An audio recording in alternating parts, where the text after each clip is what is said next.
In the Fuzzy Memories podcast, we celebrate the good, the rad, and the fugly of the 80s and 90s. We're three latchkey kids who made it out alive. And in each episode, we break down all the culture that popped, 1 year at a time. Whether it's the birth of legends... I'm Lyme disease free today, and I have Whitney Houston and MTV to thank. Or audacious moves. Imagine also the poor Golden Gate Bridge. You turn 75 and people have a party on you. Yep. I don't want that. Or even confusing PSAs. And the stop, drop, and roll. I mean, I assumed as an adult I would catch on fire weekly. All the time! We've got a take that will make you laugh. We've also got thoughts on all sorts of random phenomena and the most unmitigated of golf. Why sharks can't be trusted, people can't be trusted, and rivers can't be trusted. It's collusion. It's of the highest degree. Uh-huh. You were counseling me to start my remarks with, first of all, bitch. Everyone in that room would have snapped to attention. It's going to be basically coffee lids, shark revenge, and then maybe like Matt Getz. God, we need to do something about him. Join us every other Wednesday to celebrate the hits, the misses, and the misfits of the weirdest decades. If I could tell my 14-year-old self from 1990 that I would be eating in a Cheesecake Factory in Beverly Hills, I'd be like, we did it. We did it, Joe. We did it. Listen and subscribe to Fuzzy Memories on Apple Podcasts, Spotify, and your favorite podcast platform.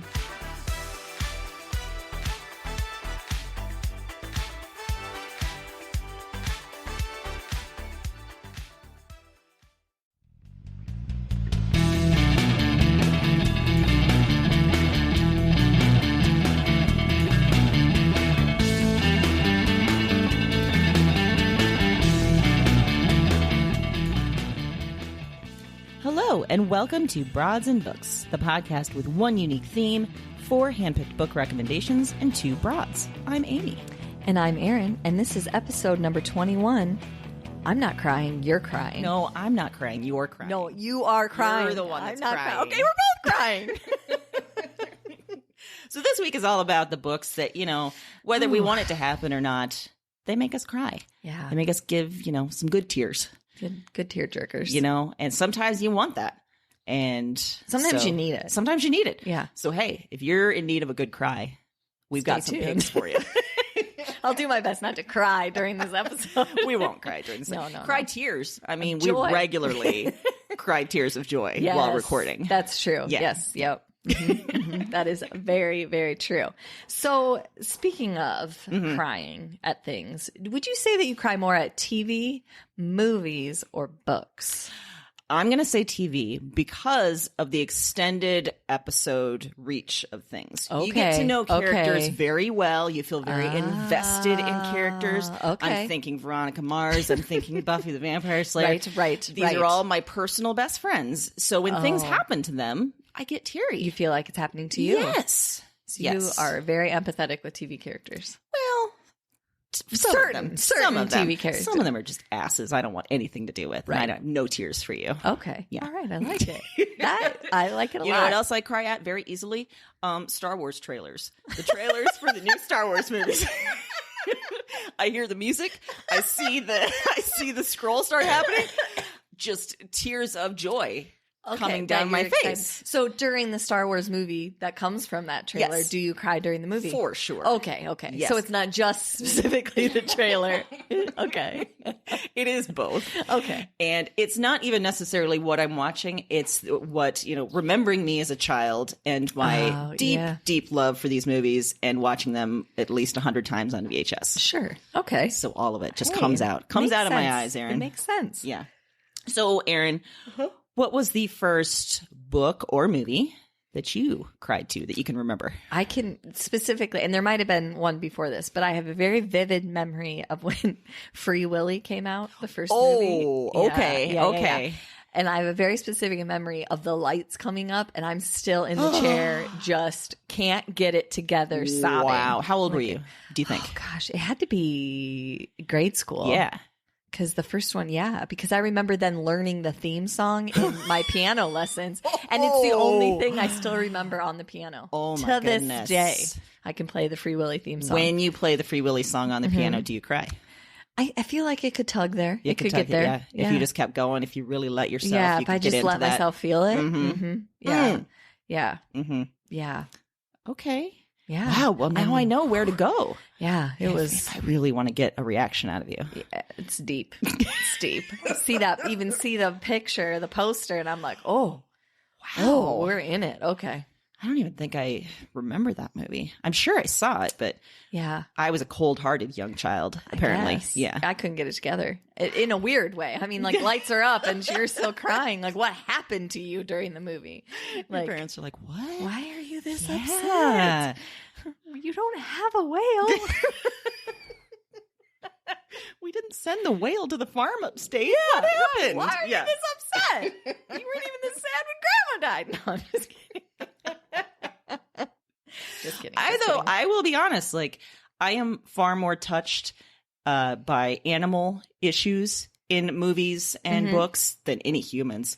Do whatever you want to humans, but, animals, Don't if do there it. is a dog that dies or a cat, if you bring a cat into the mix, I may have to put the book down. I'll tell you that. Yeah. I can understand that. Yeah. I can understand that. Trigger. Mostly just out of, I don't want Podcat to see me crying over another cat. She'll get jealous. You know what I mean? Gosh. Yeah. Yeah. And then she'll make you cry to tears of Exactly. pain. Just pain. Just so much scratching. Exactly. So that was I kind of answered this question because it was a movie theater. But what's the weirdest place you've ever had a good cry? The city bus in Chicago. Oh. Yeah. Oh, all right. Do tell. The time was around 2011. Okay. And it was after a breakup, let's be honest. I okay. was having a time keeping things together. Okay. That day I figured, hey, I'm fine enough. I can go out to this craft show downtown. Oh, I don't really know interesting why I choice. was interested in this. I think I was just trying to get out of the apartment. Okay. I went there and promptly on the city bus, I was like, I'm not ready for this. I just started bawling. Then I got off the bus, walked through the craft show, still crying. Oh. Got back on the bus. So this was a prolonged city exposure public crying event. To be fair, two things. Yeah. One, doubt you were the only person crying at the craft fair. Two, you could have been crying because you're going to a craft fair. You might not have thought this through all the way. This is a good point. This wasn't about the relationship. No. It was about going to the craft fair and my poor choices. Yes. Oh. Because the Amy that I know, I feel like if I called and was like, hey, come check out this craft fair with me, you'd be like, I'm going to go with no. Maybe because of that traumatic experience. Yeah. I'll meet you later Yeah. for a drink, but no, we're not going to the craft fair. So that's fair. Okay. All right. Yeah. So that's mine. Well, Erin, if you could cry, because sometimes crying is helpful. Yes, You feel yes. good afterwards. If you could cry at a certain time each day or during the week, but then fully keep it together the rest of the time, would you do it? 100%. Okay. I What would would. be your designated time? Do you have one? Yeah, I feel like it needs to be kind of an alone time so I could, if I'm going to keep it together the rest of the time, I need to get it all out. For sure. So I'm going to say sometime when like no one else is home, maybe like morning before I shower and like fully get ready. So then I can kind of like fresh start. And I'm probably going to go with like Wednesday. Because you've okay. had some of the problems of the week, but you're Sure. looking forward and it just feels like a yeah. good time. But to have that skill to be able to not cry other times, I would take it in a heartbeat. Yes. Because I cry very easily. So Do you have the thing too where a lot of times I cry not necessarily out of sadness, but out of frustration? Yes. And anger. Yes. And I just can't get that emotion out. So it ends Yes. up being weeping. yeah. And I also feel like I have like an empathy overload sometimes. Like I see something and it's not even sad, but I am touched by it because I remember something from my life that Yes. relates to that, or I think of my kids or something, and then I cry. And I mean, Mike makes fun of me all the time because it'll be something totally normal that we're watching. You know, he's like, "It's Modern Family. Why are you crying? Like, what's happening to you?" Sometimes though, no matter what you're going to watch, you're in Yeah. that place where it needs to happen. And Yeah. it's going to come out at a, Modern Family Yeah. episode. I cried at the end of Toy Story 4 when we took the Wow. kids. Okay. But I've heard, I mean, to be fair, I've heard a lot of people cry at the Toy Story movies. Yeah. So Yeah, this one in particular. I don't want to get into it because I Okay. don't want to spoil it for anyone. I've only but- seen the first one, but yeah. Okay. Okay. Yeah. Yeah. Well, Pixar movies, they do it to you. They can get you. I remember sitting down at the, what was it, Up? And like with the first 5 minutes, it's like, oh, I did not sign on for this. Yeah, I did not see this coming. Yeah, yeah, yeah. So I would like that ability. Okay, that makes sense. Yeah. All right. Well, like we said, our picks this week are all about, when you need a good cry. Yes. And sometimes it helps knowing when you go into these picks, it might happen. Yeah. Maybe choosing it for that reason. Yes. So my first fiction pick is The Road by Cormac McCarthy. It's from 2006. All right. Yeah. Did you read this, Yeah. Erin? Okay. Yeah. Yeah. All right. Little background. There's been a catastrophe of epic proportions. It's never stated exactly what it is, but we're led to believe it's either nuclear or environmental or something. The sky is always gray. It's cold. There's a man and a boy who are dad and son, and they are taking the road to somewhere south. The goal is to survive and to find some place that will be safer, hopefully, warmer, hopefully. Food is scarce. Resources are scarce. They push a shopping cart with all they have in it down the road. A lot of people have died. The ones that have been left have either been driven mad and desperate or turned into slavers, cannibals. You got it all in this book. Yeah. Mm-hmm. The man has a gun with a few bullets. Just a left. few. Just a few. Yep. Saved for whenever things get really bad. But he keeps going because the boy needs him, and the two of them travel on the road, finding situations that are both terrible and surprising in good and bad ways. Mm-hmm. So theme-wise, this is dark. Real dark, it's heavy, but it's also beautiful. And I think that's where the tears came for me, is that combination. If you've never read anything by Cormac McCarthy, this is kind of his jam, that mix of real dark stuff, but that can also, kind of empathy overload in some ways. His other books are No Country for Old Men, Blood Meridian. They're all about that. But like I said, what really gets me about this isn't necessarily the scary stuff or the dark stuff. But what makes me tear up is seeing when the boy is still a boy, even in the midst of this terrible world, he's trying to play with the little things that he finds as toys. And he's trying to talk to dad about what's good people, what's bad people, how are we still good? How can we stay good? That kind of thing. By the end, I think I was a wreck for reasons both good and bad, the way it ends.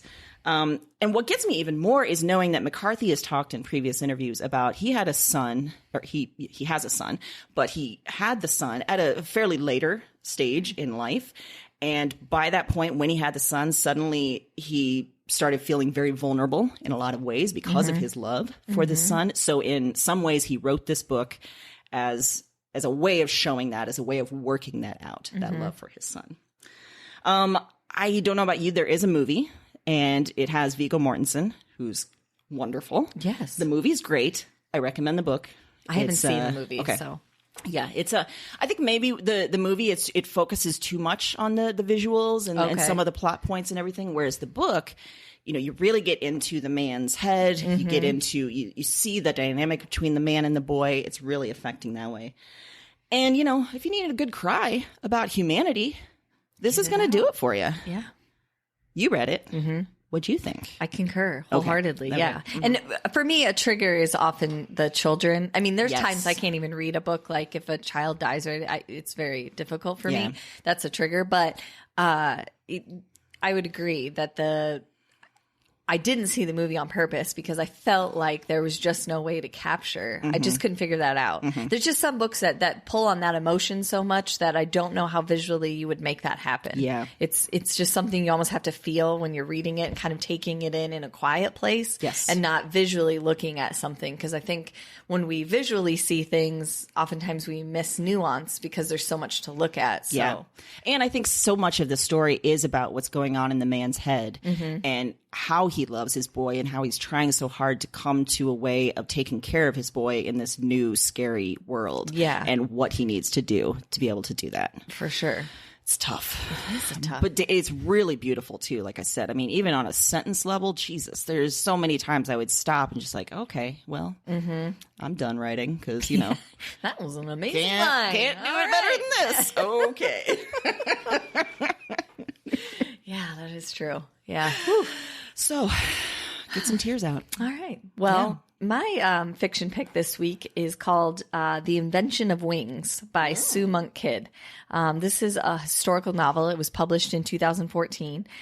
It's the fictionalized account of the life of abolitionist Sarah Grimke and her sister Nina and their family slave Hetty, who's also nicknamed Handful. So these are real people, but this is a very fictionalized account. I mean, you can tell that there are facts and things that are written in here, and they're woven beautifully, but in the most part, really, she was fleshing out the emotional side of the story, which, as we know, often gets left out of history, you know, that type of thing. So it's set in Charleston, South Carolina.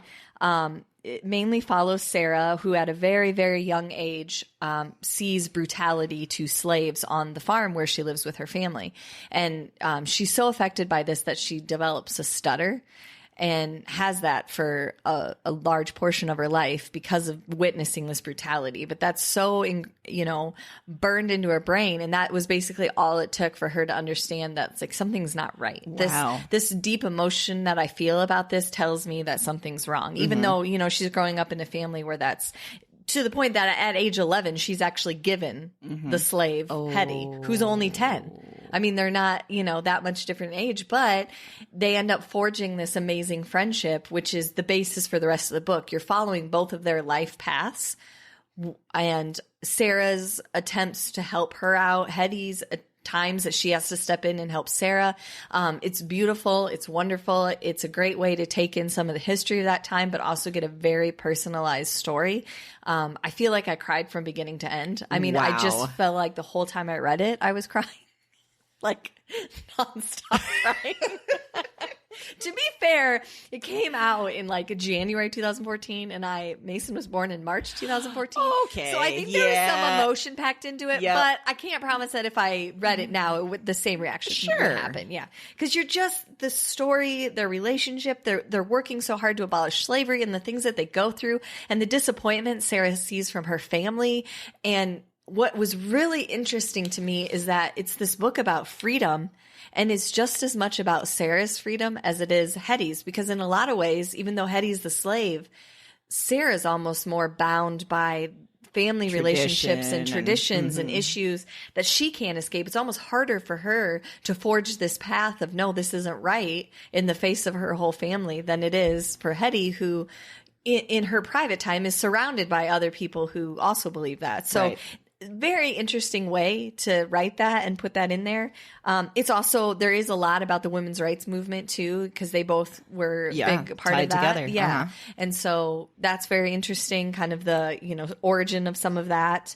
And I think for me, it's just a book about how we choose to use our voice, and it's not always the loudest. It's not always the most public. It's more about the actions we take every day, how we treat people, what we stand for, what we don't. And it doesn't have to be some big showdown. I mean, I feel like a lot of times that's what people think. Like if you're a strong voice or you stand up for something or you're an advocate for something, you have to be the loudest person in the room or the most visual person in the room. And a lot of times when you really look back in history or you think about it, the people that had the most effect or were the longest lasting were people that just did it quietly in their own way. Were just quietly present and said, no, this is not okay. And this is what I'm going to do about it. Yeah. And didn't focus so much on the outside. And I think right now, this is also a really book of hope. I mean, it tells you that it isn't necessarily, we do all have a responsibility to society, but it isn't necessarily your responsibility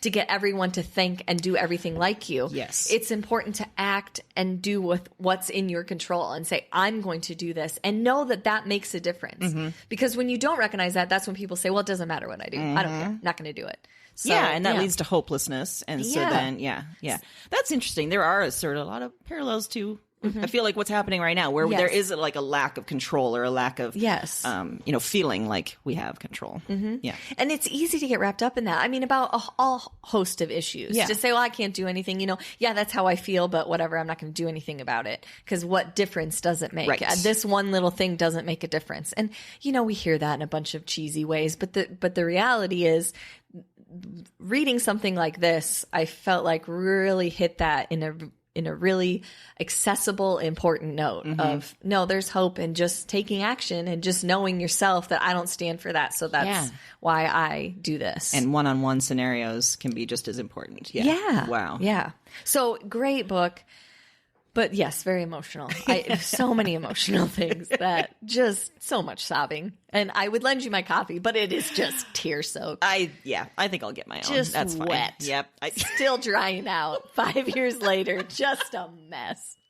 Ink like it's smeared, been in a swamp. Just snot. Wow. It's a disaster. Wow. It probably has the binding broken too. Oh, and yeah, you there's wouldn't like that. No way I want this copy. Definitely. Nope. Binding broken and then broken down by tears. Good and, Lord. yeah. I don't want to even see this. No, it belongs in a museum. If there's like a podcast museum and we ever made it, that'd be like an artifact. Like, this is how unhinged she is. Yeah. This book did not make it past her face. Well, Tears. remember our strip mall of all of our different businesses. yeah. Maybe we just have a display of, items like this. This is the book that Erin just love it. snotted all over in That's her amazing. tears. Yeah, absolutely. That's what we're going to I like have. that. I like that. And right next to it, we could have the picture of your perm.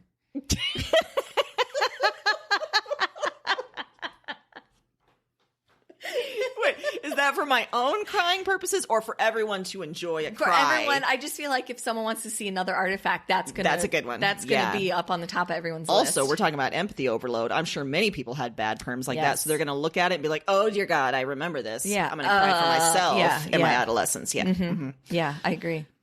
way to bring that one back up. Did you? Yeah. Yep. Thought I'd escaped that one. I have not. No. Mm-mm. No. Mm-mm. And for Podcat, it would just be like a tiny replica of a basement door. Yes. Yeah. And Yeah. we could just get a tiny cat that is on like a little loop that walks back and forth in front of the door. Oh my God. Yeah. Yeah. She might even enact, like if we had even a facsimile of a door, like a drawing of a door, she would just reenact it for anyone, Yes. Because it's not just you, apparently. She's, No. yeah. We've seen this recently with some people She's over. got Yeah. murdery behavior in general. I think maybe she's given up a little bit on me. Like, it's not. And if she wants in this lifetime to murder someone, she feels like she's got to open the pool. I got to open the range of possibilities. Even to people who have taken care of her, like some of my, other people that have sat for her on a few occasions. She's like, nope, no love there. Don't care. Yeah, I can find food on my own, which isn't true. I've seen that that's not true. So I don't know why you're this cocky about killing humans. It's not. It's the confidence is misplaced. Let's be very honest. misplaced. Yeah. Very misplaced. Yeah. But like all good overlords, a little bit delusional.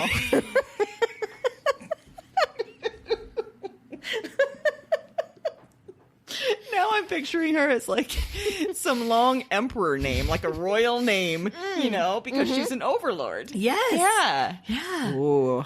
Okay, we're going to have to come up with all of her names. Yeah. Like the full lineage Of her names. Yeah. Agreed. Wow. So good. Podcat. Podcat. Your overlordiness. She makes me cry on a regular basis. Yeah. Podcat does. Yeah. Just by, the withering looks of disdain.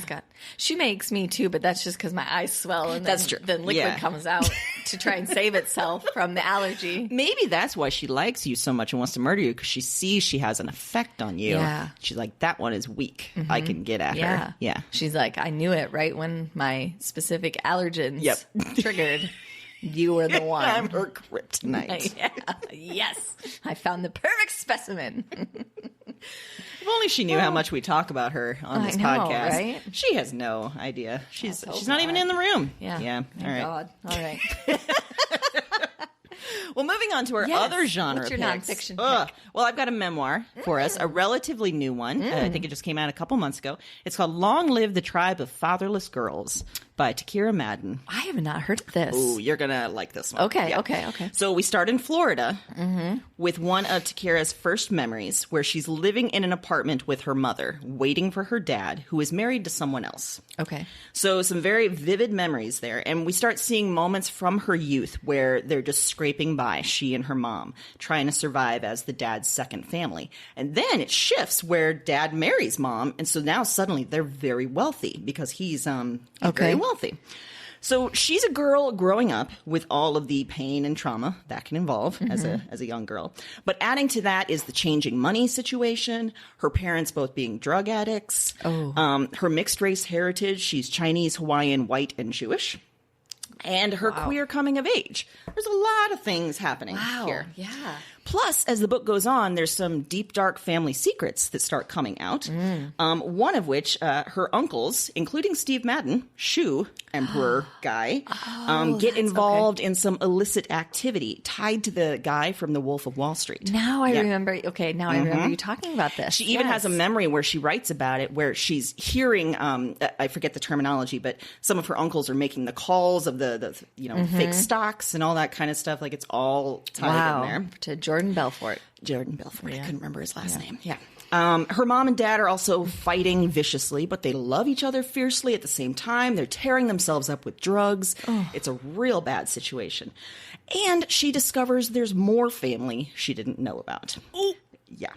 So what I really liked about this is the way that she writes is absolutely beautiful. And she's doing each thing. It's almost like little fragmented chapters that are their own kind of things. Not necessarily essays, but almost short pieces of memoir that could stand on their own, really. But like little vignettes that are kind of linked together. But then adding in all these tough things that are happening, and she's still very young at this point. What really gets me, though, is a few things. She loves her parents so much, and it bleeds through every page of the book. As much as her parents, mess up, and as much as they hurt her in many ways, she still loves them so much. And that is what really, kind of gets at you, Okay. Plus, there's this long, close to the end chapter that's all about her mother. And she kind of puts herself in her mother's situation and kind of goes through her mother's history, and throughout starts revealing this pretty painful family secret. Absolutely incredible. By the end of it, I was kind of a wreck. There's also, when these secrets starts coming out, there's some unexpected meetings between family members that at that point I was just done. I just needed to put it aside for a while. There's a few final gut punches that are kind of surprising and not necessarily good. So I left the book just thinking, Jesus, I don't even know where to go from here. But very, very thankful that I had this experience. It was such an amazing, it's a portrait of, one specific family, but also a portrait of a young specific girl, but also kind of a universal thing in a lot of ways. Just the forces that can tear at families, tear them apart, bring them together. Okay. All of that stuff. Yeah. And like I said, just written so beautifully that, it's stuck with me. Even after reading it a few months ago, I think about it a lot. Wow. I think you would like it as well. Yeah, it sounds wonderful. I remember you talking about it briefly, but and I had last year in September, I went to a conference in New York, the Slice conference, and I saw her speak. And I didn't know of her or this book, but after watching her, I was like, oh, she's really interesting. So I started following her on things, and then when this book came out, I was like, okay, I get it. Yeah, wow. She's very interesting. It sounds great, but also like a big fat tearjerker. Yep. Oh. In all the best ways. Yes. Yeah. You need that sometimes. You do. You do. You do. Well, my nonfiction pick this week is called Lost Girls, an Unsolved American Mystery by Robert Kolker. This was actually published in 2013, and it's written by an investigative reporter who took on the story of a serial killer that is at large on Long Island. So he's sometimes referred to as a Long Island killer, and this person is still at large, not arrested or anything. But what's interesting about this story is that we live in a culture where true crime is fascinating. And I for one, it's a huge thing for me. I love it. Yeah. So what's interesting is that this story is not particularly well known because, for reasons I will get into, but primarily because this involves escorts. It involves the victims were working as prostitutes at the time. And so there was kind of this attitude of as you can imagine people do, they asked for it, or this is what happened. They put themselves in this situation. Yeah. And I think what I love about this book is that it's not necessarily so different in terms of it's a true crime story. They're telling you what happened. What's different is the way that he chose to structure this book and how it takes you into each girl's life. So the first part of the book, book 1, there's a chapter dedicated to each of the women, and it's their origin story, like where they grew up, what happened up to the point, or whatever point it is that leads them to prostitution. So you get this like incredibly deep look into their life. He did a lot of research, a lot of interviews, and you're left with this kind of like, oh no. And then the second part of the book, each of the chapters is also named for one of the women, but it's their street name. So at first you're not sure whose story you're hearing because the name's different, and then you start to put it together based on how they're reacting to things, and so then it tells the story of their life in prostitution to the point that they were missing and then assumed dead, or, you know, their body was found. So that right there was amazing. Yeah. Gripping, and couldn't stop crying. Like it is just, it's heartbreaking. It's heartbreaking to read the interviews of their family members that couldn't get anybody to act on anything because, you know, they lived a life where people didn't really know where they were for days, or maybe their family, it was months for some of them. They were just like, well, we don't hear from her for long periods of time. And it would take a year before someone would say, okay, this is not right. Yeah. Now I am concerned. And then to go backwards and try to get someone involved at that point was very difficult. And so I really feel like he covered that part so well. And then the second part of book 2 is he goes into each of the suspects, each of the theories of what's happened because it's not solved, which is also incredibly fascinating. Wow. And there's a lot of stuff that's happened since the writing of this book. One of the victims that he talks about, she was the first one found. Her name's Shannon, and they now think that she was not actually a victim of the Long Island killer, that she was maybe a victim of someone else, but finding her body led to the discovery of all these other bodies. So there's still so many theories. I mean, one of them is that the police chief's involved. There's a very strong theory about that the police chief that was in charge at that time, Oh my gosh. which is backed up by a lot of facts because an FBI profiler said this absolutely is someone that has ties to some kind of enforcement. investigative agency Yeah. because they know how to stay a step ahead. They know what they would look for. They purposely targeted victims that are generally not, you know, going to be as publicized or anything like that. So Is the police chief still the police chief? no. Oh. I think he was. I mean, he didn't get taken out of that position Yeah, because yeah, of this yeah. or Yeah. anything. But yeah, I Just think he's retired retired. or- Yeah, okay. Wow. yeah. And it just, and now after this book, there's actually believed to be 10 or 11 victims now, and there was 5 that he wrote about in the book. But I just, it's so tough and it's so thought provoking, and I think that's what was so emotional about it for me.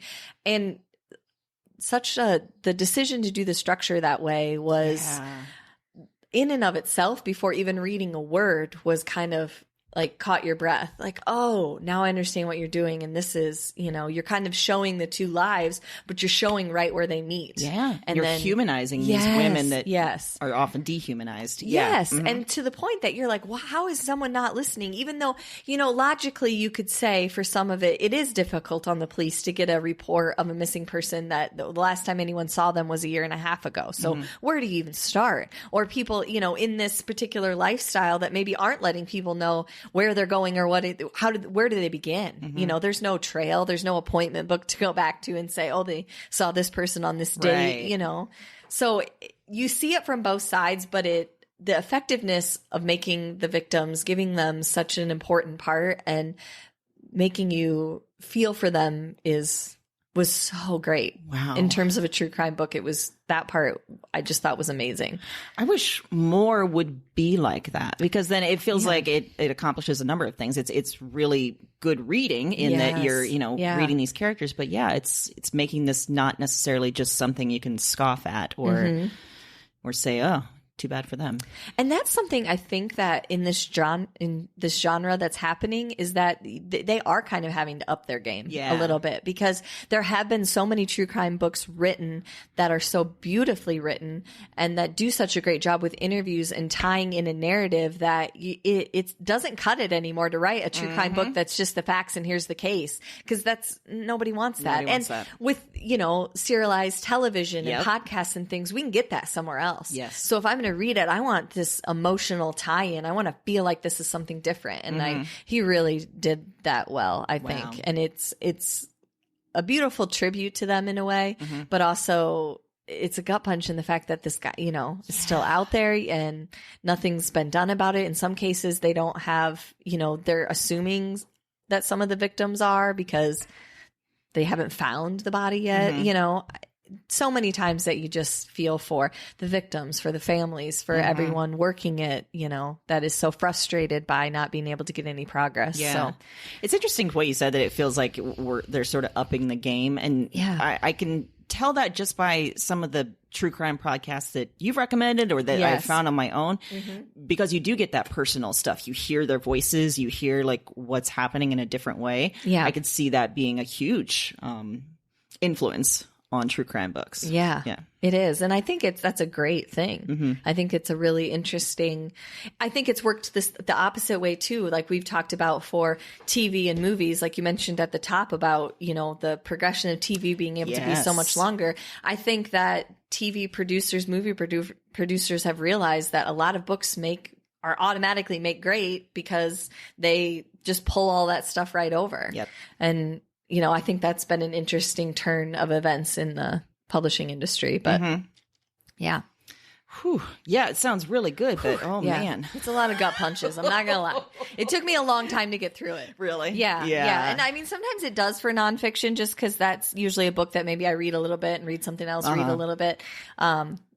But this one, just because it just feels really raw. It is interesting that you are so fascinated by true crime and you are extremely empathetic and you have that ability. Do you think that's hard sometimes reconciling the two? Yeah, absolutely. And in both ways. Yeah. You know, sometimes they write it so well, like the American Kingpin book. You catch yourself rooting for him, and then you're like, okay, wait a second. He's like trading arms. Like, what am I doing? I've lost my identity. Like, Sex trafficking. Yeah. You get so caught up in the person or the character because they do such a great job. Yeah. And then you're like, oh, what's happening? Yeah. And so this one was definitely that way for me. So, and that might be why this is a tearjerker. Maybe for someone else it wouldn't be. I don't know. That sounds like it's destined to be a tearjerker for a lot of people. Yeah. You know, for the longest time, I did not really cry at books, and I don't know if that was just because I was dead inside, or if it was, I was literally a zombie. So until I came back to life, I mean, you know, for a good portion of my life, I probably was pretty dead inside. Okay. But I don't know if it is a, you know, growing older thing, or if it's just you're willing to put yourself into the book a little bit easier because of maybe how someone is writing or something like that. But yeah, I think that's true though. In general, I think that that's very true. That I think back, I don't know that I cried at books when I was first. I think it is a life experience thing. It is, yes. You because have you more can, experiences to draw on, and you go, man, if I had that experience, I would feel devastated. Yeah. Which is why in some ways you don't read a lot of kid trauma stuff. Correct. Right? Yeah. Like maybe later on. I mean, I get recommended books all the time. There's one in particular that I remember quite a few people recommended to me, and I got it from the library, and I read the first chapter, and a child is killed in the first chapter, and I was like, nope, not having it. Nope. It was way too like descriptive and right there, and I'm like, can't do it. Not gonna do it. Yeah. And maybe if I gotten past the first chapter, that wouldn't be the focus, but couldn't do it. No. Couldn't do it. Mm-hmm. That's like after my brother Dan and his wife had their daughter, within like the first few months, they kept seeing movies in which daughters died. They kept seeing like TV, and they're like, what is happening? Because this is not where we want to be in our headspace. Yeah. Well, it's also that like you notice it, so then you just notice it everywhere. You know, and also, you know, dead women are often the character motif. That's often a plot point, right? Yeah. Wow. Yeah. Okay, that's a good one. Yeah, it was a good one. Are we ready for pop culture picks? I'm ready. I would say like let's cheer us up, but we're not. It's a tearjerker. I'm not crying. You're crying. You might be cheered up because I am picking a song. Oh, yeah, by David Bowie. What? How did I know an episode packed with emotion would bring us David Bowie?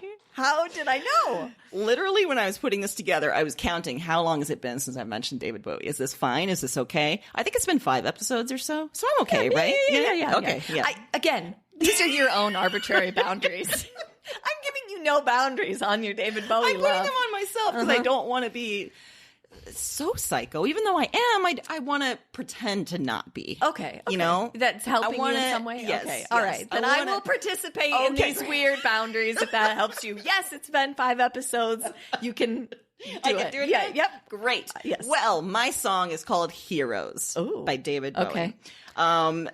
So this song, like, obviously I am, head over heels for my friend David Bowie and all of his music. And a lot of it can bring me a lot of emotion. But this song in particular does. Okay. He wrote it about kids and lovers in Berlin, where he was living at the time. This is in the late 70s. He's living in Berlin with Iggy Pop. And the Berlin Wall is up in Germany. Or in Berlin, excuse me. And the wall was guarded fiercely. And it's this giant symbol of division and politics and trying to turn people against each other, oppression, all this kind of stuff. So he just writes a beautiful love song in the midst of this, huge symbol. The song itself gives me chills every time I hear it. And I'll link to the song. But also there's this one particular live performance of it in Berlin in 2002 that I've watched on numerous occasions, and each time I do, I text you and I'm like, I'm now bawling over David Bowie. This is the one Yes, that always brings me I to thought tears. that this was Yep. the song, but I didn't want to out you and be like, this No, is the one that's you it. cry at Yeah. all the time. This is the Yeah. one. Okay, Yeah. okay. He's singing the song, the audience is getting into it. There's like, the fact that it's in Berlin, the wall is down now, like everything. And then you can tell he's just getting excited. And at the end, he says something like, I felt that. It's beautiful. I'm just a mess afterwards. Yeah. So the song itself, as I said, wonderful. And it's been used in lots of movies to get an emotion, to get a feeling. One of my favorites is in The Perks of Being a Wallflower, where there's the scene with Emma Watson is in the truck or the car, and she hears the song, and she's, sort of flying, and it's beautiful. It is. So yeah, Okay. that's my David Bowie moment. So if you had like the once a week cry thing, we would just need to set this up. Yep. And then you could get it out. I could do. And then Yeah. In fact, I kind of tested myself as I was making the notes for this. I'm like, is it true that it happens every time? So I played it again and I watched it. And I was like, yep, it's true. you could have just texted me and I've been like, it's true. Don't do it to yourself. I mean, if you want to, that's fine. But I did. I was like testing myself, like, where's the chills? There's the chills. Okay. Are the tears coming? Yep, oh, they're coming. there. Okay. All right. I think part of it too is I'm watching him like, oh my God, he's dead. And it's, Yeah. all of that. Yeah, there's a lot of There's a lot of that. Sorry. A lot of emotion there. I'm so sorry. I'm exhausting you with my talk with David Bowie. Jesus. Terrible timing for a yawn. I was like, it's coming. I can't stop it. And this is going to look terrible. Nope, this is Like, I it. don't So you care said, about- there's no limits, but you're telling me by your, bodily cues that you're done no. with this. Yeah. Yep. There's a limit, I guess. No, I'm just kidding. There's no limit. Your love should be boundless. It is. Don't worry. Okay, good. And even if I annoy you, I may not annoy the listeners. Exactly. If I do, and maybe you're just not don't tell annoying us. me. You're Okay. not annoying me, Okay. so it's fine. And Okay. if there's a listener that it is, I guess you can write and tell us, but nothing's going to change. No, nothing's gonna I don't want you. change. I don't want you to have the expectation that you can write us and that something's going to change. That Amy's going to change her life. That's not gonna happen. It's not going to happen. It's not no. gonna happen. And in fact, if you write me about it, I might have to out you on the episode.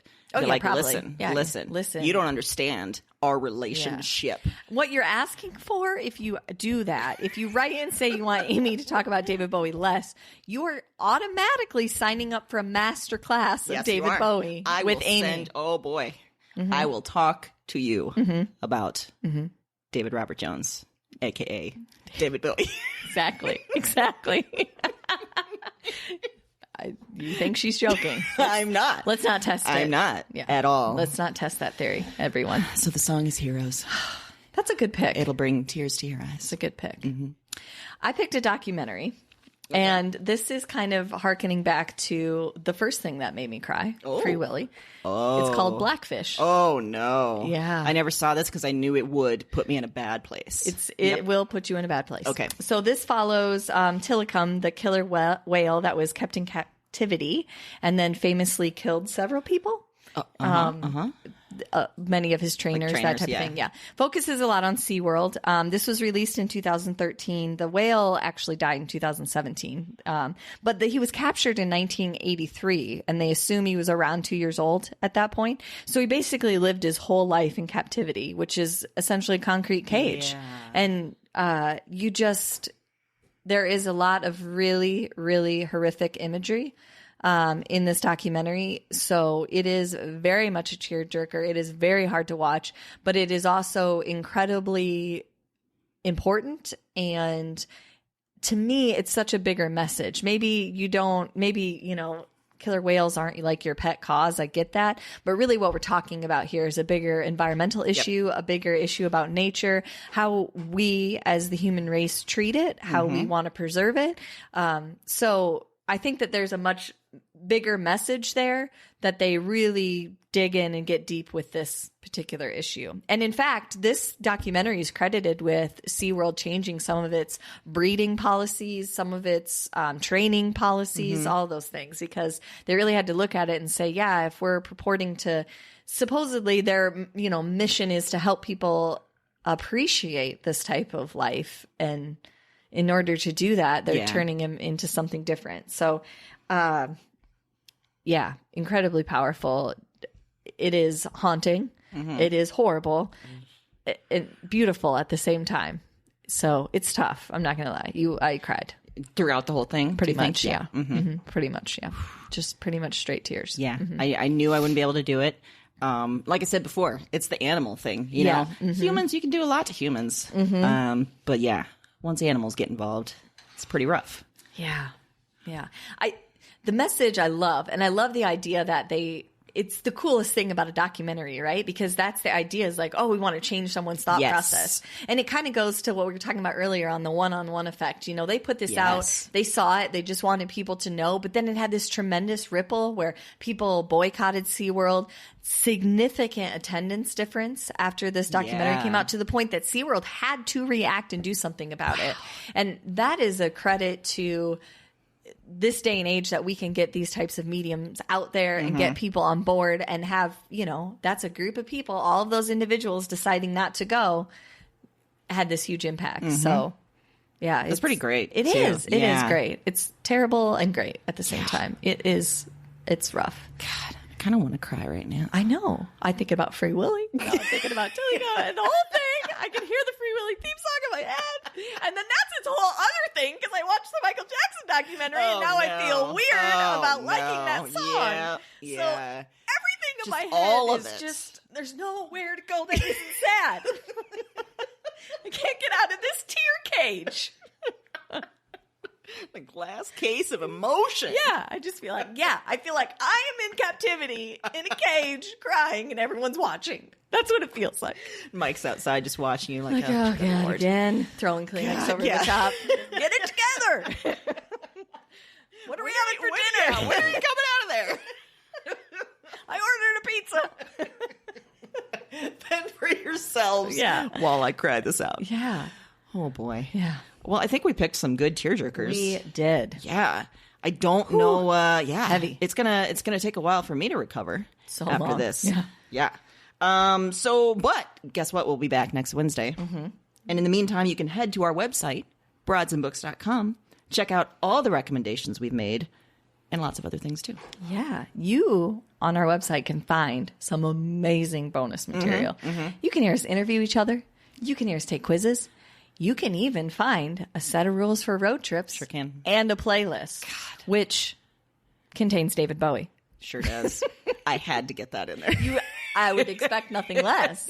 Nothing less. It also contains Iggy Pop, if I remember correctly. It does, because I'm also obsessed with him. Yeah. I haven't got to him yet fully, but that'll happen in the future, I as well as Lou Reed. I mean, there's a whole other area of obsessions we're going to get into. Oh, Don't yeah, worry. yeah. I just wanted to start off with just David. Scratching the surface. Yeah, exactly. We've got a long schedule ahead of us. Long. Yeah. Yes.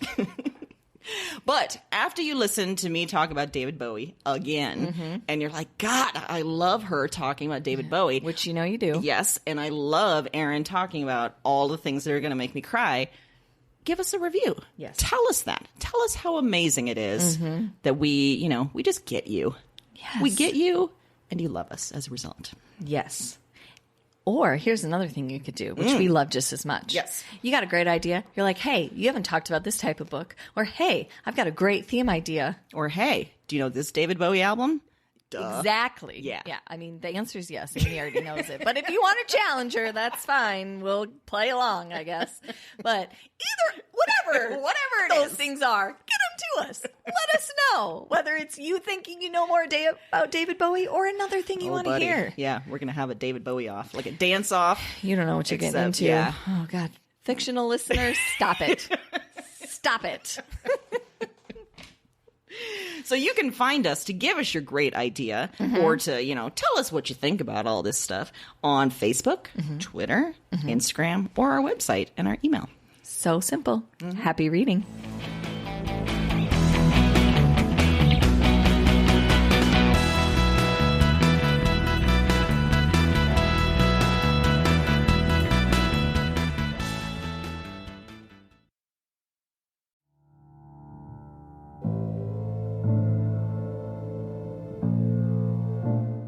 I'm up again. Same night, another dream.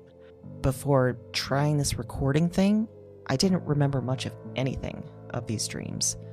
I didn't remember much from any of the women. And one night of doing this, and it's broken things open.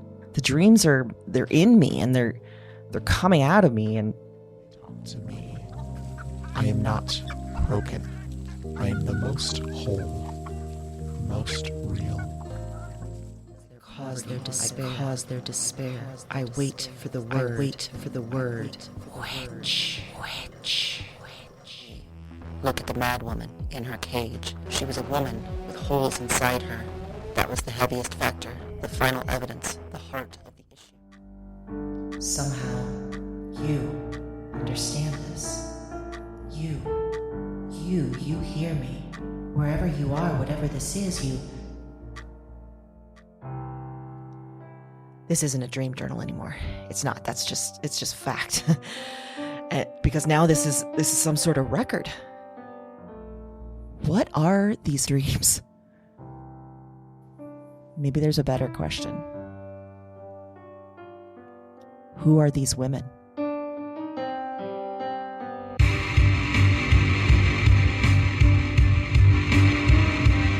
Weird Woman is a Broads and Books production. All 9 episodes are available January 10th. Listen and subscribe to Weird Woman on Apple Podcasts, Spotify, and your favorite podcast platform. That's WYRD Woman, wherever you listen to podcasts.